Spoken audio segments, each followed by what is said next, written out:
तर 17 नोव्हेंबरपूर्वी छगन भुजबळ यांनी मंत्रिपदाचा राजीनामा दिल्याचा दावा आणि याला दुजोरा पडळकर यांनी दिलाय।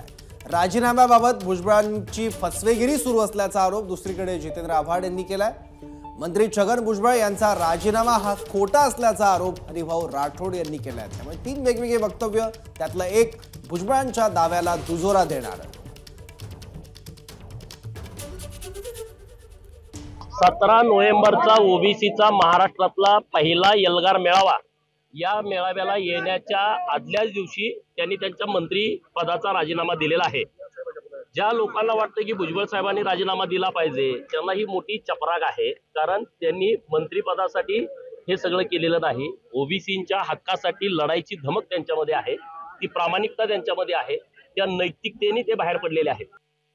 महाराष्ट्राच्या जनतेला मूर्ख बनवू नका भुजबळ साहेब, अशातच माणूस बसतो। राजीनामा हा कोणाकडेही द्यायचा नसतो, राजीनामा हा जाऊन राज्यपालांच्या हातात द्यायचा असतो।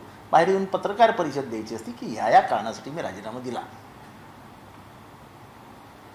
ते आम्ही जसं म्हणतो ना, राजीनामा दिला आणि जाऊन पवार साहेबांकडे राजीनामा देतो, त्याला काही अर्थ नसतो। आता तुम्ही हे कशाला खोटं बोलताय की मी 16 तारखेलाच राजीनामा दिला, त्याच्यानंतर तुम्ही कॅबिनेट मिटिंगला गेला नाहीत, त्याच्यानंतर तुम्ही सरकारी बंगला सोडला नाहीत, असं काही झालं का?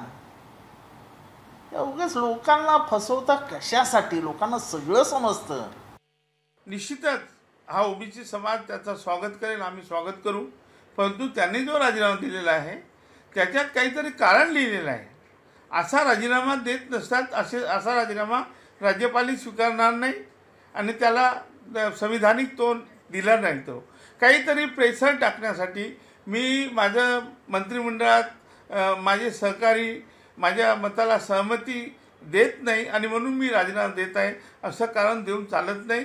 राजीनामा सिंपल, मी माझ्या पदाचा मंत्रिपदाचा राजीनामा देत आहे, एवढेच शब्द पाहिजे, त्याच्यात दुसरं काही लिहिता येत नाही। एबीपी माझा, उघडा डोळे बघा नीट।